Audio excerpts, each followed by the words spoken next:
ರಾಜ್ಯದಲ್ಲಿ ಅಲ್ಪಸಂಖ್ಯಾತರ ಓಲೈಕೆಗೆ ಎಲ್ಲಿಲ್ಲದ ಸರ್ಕಸ್ ನಡೀತಾ ಇದೆ. ಅಂಬೇಡ್ಕರ್ ಬರೆದಂತಹ ಸಂವಿಧಾನವನ್ನೇ ಓವರ್ಟೇಕ್ ಮಾಡುವಂತಹ ಕೆಲಸ ಆಗ್ತಾ ಇದೆ. ಪೊಲೀಸರಿಂದಲೇ ರೂಲ್ಸ್ ಅನ್ನ ಬ್ರೇಕ್ ಮಾಡಿಸಲಾಗ್ತಾ ಇದೆ. ವಾಕ್ ಸ್ವಾತಂತ್ರ್ಯವನ್ನೇ ಕಿತ್ತುಕೊಳ್ತಿದ್ದಾರೆ. ಇದರ ಒಂದು ವರದಿ ಇದೆ, ನೋಡೋಣ.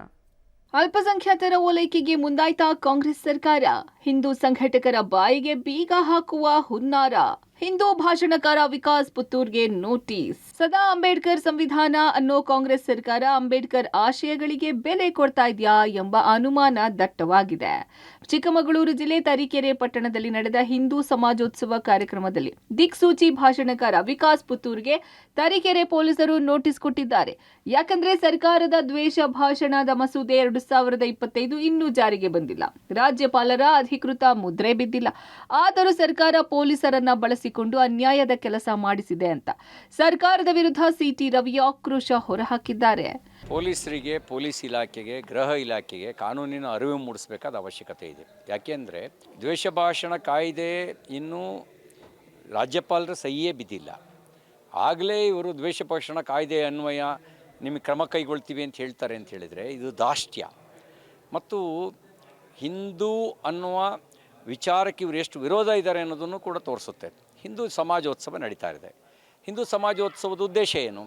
ರಾಷ್ಟ್ರೀಯ ಸ್ವಯಂ ಸೇವಕ ಸಂಘಕ್ಕೆ 100 ವರ್ಷ ತುಂಬಿರೋ ಹಿನ್ನೆಲೆಯಲ್ಲಿ ಅದು ಪಂಚ ಪರಿವರ್ತನೆಯ ಸೂತ್ರವನ್ನು ಇಟ್ಕೊಂಡು ಕೆಲಸ ಮಾಡ್ತಾಯಿದೆ. ಅಂದರೆ ಕುಟುಂಬದ ಮೌಲ್ಯಗಳು ಗಟ್ಟಿಯಾಗಬೇಕು, ನಮ್ಮ ಮಾತೃಭಾಷೆಗೆ ಬಳಕೆಗೆ ಹೆಚ್ಚು ಒತ್ತು ಕೊಡಬೇಕು, ಸ್ವಭಾಷಾ, ಸ್ವಭೂಷಣ, ಸ್ವಭೋಜನ, ಇದಕ್ಕೆ ಮೌಲ್ಯಗಳನ್ನು ತುಂಬುವಂಥ ಕೆಲಸ ಕುಟುಂಬದ ಮೂಲಕ ಆಗಬೇಕು ಅನ್ನೋದು ಒಂದಾದರೆ, ಇನ್ನೊಂದು ಪರಿಸರ ಸಂರಕ್ಷಣೆಗೋಸ್ಕರ ತಯಾರು ಮಾಡಬೇಕು. ಪರಿಸರ ಸಂರಕ್ಷಣೆ ಆಗದೇ ಇದ್ದರೆ ಬಹಳ ಕಷ್ಟ ಆಗುತ್ತೆ. ಇನ್ನು ಸರ್ಕಾರ ಪೊಲೀಸರ ವಿರುದ್ಧ ವಾಗ್ದಾಳಿ ಮುಂದುವರೆಸಿದ ಸಿಟಿ ರವಿ, ಪೊಲೀಸ್ ಹಾಗೂ ಗೃಹ ಇಲಾಖೆಗೆ ಕಾನೂನಿನ ಅರಿವು ಮೂಡಿಸಬೇಕಾದ ಅವಶ್ಯಕತೆ ಇದೆ. ಪೊಲೀಸರೇ, ನಿಮಗೆ ಇದು ಯಾವ ಧೈರ್ಯ? ಮಕ್ಕಳ ಕೈಗೆ ಕಲ್ಲು ಕೊಟ್ಟು ದೇವರಿಗೆ ಕಲ್ಲು ಹೊಡೆಸುವ ಕೆಲಸ ಮಾಡುತ್ತಿರುವವರಿಗೆ ನೋಟಿಸ್ ಕೊಡಿ. ಯಾವ ಮತೀಯ ಗ್ರಂಥ ಜಾಗತಿಕ ಭಯೋತ್ಪಾದನೆಗೆ ಕಾರಣವಾಗುತ್ತಿದೆ ಅವರಿಗೆ ನೋಟಿಸ್ ಕೊಡಿ. ಯಾಕೆ ಅವರಿಗೆ ನೋಟಿಸ್ ಕೊಡೋಕೆ ಧೈರ್ಯ ಇಲ್ವಾ? ರಾಷ್ಟ್ರಭಕ್ತಿ ಮೂಡಿಸುವ ಸಂಘಟನೆ ವ್ಯಕ್ತಿಗಳಿಗೆ ನೋಟಿಸ್ ಕೊಡ್ತೀರಾ? ಪಾಕಿಸ್ತಾನ ಜಿಂದಾಬಾದ್ ಅನ್ನೋರಿಗೆ ನೋಟಿಸ್ ಕೊಡಲ್ಲ. ಅಕ್ರಮ ಬಾಂಗ್ಲಾದೇಶದವರನ್ನು ಹಿಡಿದು ಕೊಟ್ರೆ ಕೇಸ್ ಹಾಕ್ತೀರಾ? ನಾಚಿಕೆ ಆಗಲ್ವಾ? 500 ರೂಪಾಯಿ ಪಡೆದು ಆಧಾರ್ ಕಾರ್ಡ್ ಮಾಡಿಕೊಡುವ ದೇಶದ್ರೋಹಿಗಳಿಗೆ ನೋಟಿಸ್ ಕೊಡಬೇಕಿತ್ತು ಎಂದು ಕಿಡಿಕಾರಿದ್ದಾರೆ. ಈಗ ಅವ್ರು ಮಾಡಬೇಕಾಗಿದ್ದ ಕೆಲಸ ಏನು? ಅಲ್ಲಿ ಬಾಂಗ್ಲಾದೇಶಿಗಳು ದೊಡ್ಡ ಪ್ರಮಾಣದಲ್ಲಿದ್ದಾರೆ ಅನ್ನೋದನ್ನು ರೆಡ್ ಹ್ಯಾಂಡಾಗಿ ಹಿಡ್ಕೊಟ್ಟಂತ ಪುನೀತ್ ಕೆರೆಹಳ್ಳಿ ಮೇಲೆ ಸುಳ್ಳು ಕೇಸ್ ಹಾಕ್ತಾರೆ. ಹಿಡ್ಕೊಡೋದೇ ತಪ್ಪನಾ? ಅವ್ರು ಹಿಡಿಬೇಕಾಗಿದ್ದು ಯಾರು 1,500 ರೂಪಾಯಿ ದುಡ್ಡು ಇಸ್ಕೊಂಡು ಆಧಾರ್ ಕಾರ್ಡ್ ಮಾಡಿಕೊಡ್ತಾ ಇದ್ದಾನೆ, ನಕಲಿ ದಾಖಲೆಗಳನ್ನು ಸೃಷ್ಟಿ ಮಾಡಿಕೊಡ್ತಾ ಇದ್ದಾರೆ, ಅವರಿಗೆ ದೇಶದ್ರೋಹದ ಮೊಕದ್ದಮೆ ದಾಖಲಿಸಬೇಕಾಗಿತ್ತು. ಅವ್ರು ಬಿಟ್ಟರು, ಹಿಡ್ಕೊಟ್ಟು ಅವ್ರ ಮೇಲೆ ಕೇಸ್ ಹಾಕಿದರು. ಹಾಗೆಯೇ ಮತೀಯ ದ್ವೇಷವನ್ನು ಬಿತ್ತಿ ಜಗತ್ತಿನಲ್ಲೇ ಭಯೋತ್ಪಾದನೆ ಮಾಡ್ತಿರ್ತಕ್ಕಂಥ ಮತೀಯ ಗ್ರಂಥ ಯಾವುದು ಅಂತ ಇವ್ರಿಗೆ ಗೊತ್ತಿದೆ.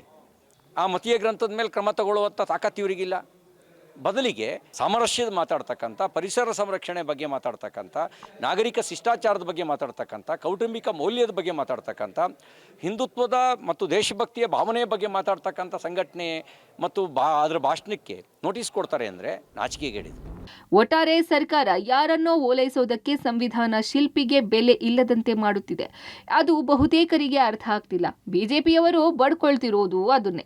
ದುರಾದೃಷ್ಟ, ಯಾರಿಗೂ ಅರ್ಥ ಆಗ್ತಿಲ್ಲ. ಅರ್ಥ ಆದಾಗ ಗುಲಾಮಗಿರಿಯಲ್ಲಿ ಬದುಕುವಂತಹ ಸ್ಥಿತಿ ಬಿಟ್ಟು ಬೇರೆ ದಾರಿ ಇರಲ್ಲ.